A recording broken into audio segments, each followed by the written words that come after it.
The finale, What's Going On, I was surprised you didn't get more credit for that arrangement, and that, you know, Too Small for the Room came up. It's a little bit light for this big old room in this point in the competition. I thought it was too laid back for a night like this. Sorry. Okay. Does this mean that, you know, Joni Mitchell shouldn't play a big room, or Jack Johnson, or, you know, any variety of singers? And I'm a big Jodie Watley fan, and she had blogged about you and was like, you know, very cool. This is a great voice. Why are they not getting that?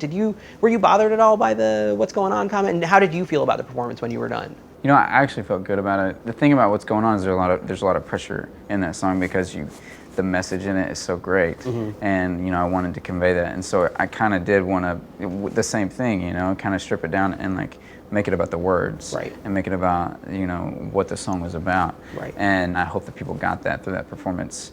And you know, that place was huge. Like there were 7,000 people there. And I didn't feel like I had to like blare like the speakers to get people's attention. You're not going to do the death metal version. Yeah, let's be honest. Yeah. I got to know what's going.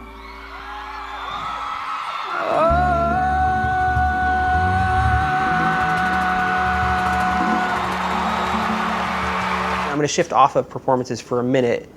As the finale approached, especially when we got to top 3 and top 2 week, it seemed like certain pundits and certain news outlets wanted to turn this sort of televised singing competition into a referendum on social issues. Yeah. Were you surprised when that started to happen? I wasn't surprised, but I was frustrated because I mean, me and Adam had talked about it forever. That's not, that wasn't what we wanted it to be about. We wanted it to be about the music and about and just how we performed, but sometimes it's not always what American Idol's about.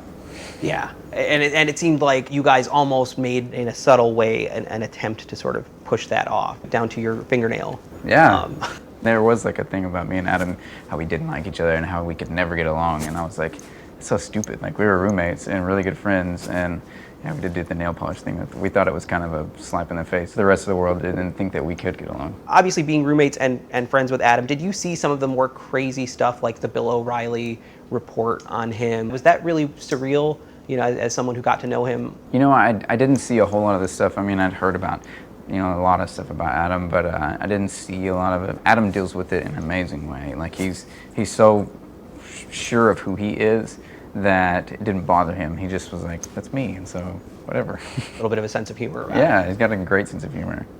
So you kind of have to be on the show and to be in front of the world. If you can't have a sense of humor about yourself, then you're screwed. So you're going out into a post-Idol world, but I think we have a pretty good idea of the sound that you're going to create. Would you say what you did on Idol is pretty indicative of what you would like to do? I think it would be something like that, maybe up a notch with a little bit of surprise as well. I think you're gonna hear some things on there that probably, like this year when, you know, I picked out a song and people were like, why'd you do that song? And then they heard it and they're like, that was great. You know, I think that you'll probably like look at the back of the album and be like, why is he singing with that person? And it turns out great. If there was a performance this season that you could take back and either have a do-over or just pick something else, what would it be? It'd probably be the Don Henley song, just because the whole arrangement didn't work out the way I wanted to, and singing in the pit is like death. The pit is bad. Yeah, don't do it. Anybody, don't do it. All she wants to do is dance, dance, dance. And you picked the pit after Matt Yeah. Gerard was in the pit first, right? I know, what was I thinking? It's like, I called it the Silence of the Lambs pit because it's scary and you're like thrown down there and nothing good is gonna come out of it. No, absolutely nothing good comes out of that. Did you know in dress rehearsals where you were a little bit like, uh-oh, or was it just during the live performance that you thought? I think during dress rehearsal I was like, this might be okay, but it just didn't feel right. You don't get like an energy from the audience, and you don't know what's going on, and it's just weird. And they're kind of going like this, but it's not with the music. It's offbeat, and why are they in the studio doing that? It's just weird. Yeah. We got a little bit of a taste of your home life this year. I think we saw less about the contestants maybe than we did in the past. Oh, I think mostly because the judges were talking.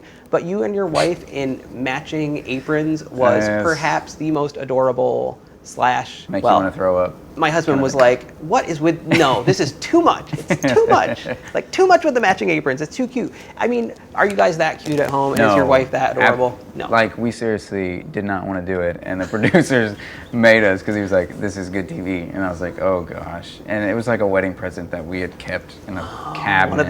One of those matching apron sets that would never come out. That there was money in it, and so we were happy about it. Right. But they were still, like, kept in the cabinet. But thank you, Miguel. I also thought if any outside person can take a little credit for some extra votes toward the end, I think your dad probably gets some credit because, you know, you need crying parents during a hometown package to make it work emotionally. And I swear to God, it was like a tear fest on my couch. It was great, great TV. And then when you said, don't cry, mama, it was just... Were you aware, like, at that moment, were you just like, oh, no, the cameras are on me, or were you just, like, totally overwhelmed and not thinking about? Well, I felt bad because I wasn't crying. Like, I didn't want to cry. I was excited. Like, there was 20,000 people to see me, and so I was stoked. But my parents are crying, and my dad's a really emotional person. Like, he's always been that way. And so it was nothing new to me, but it was, he's that kind of person, and my mom's emotional too, and I didn't know what was going on. That's just kind of how we react as a family. Like, all my brothers are crier as well, and so I think he started crying. So, well, you guys stepped up as a family and filled that, you know, crying void. It has to happen. You have to have that on the hometown visits don't work without some crying families. That's all I have to say about that subject. You've changed my life, so I owe that all to you. So thank you so much, guys.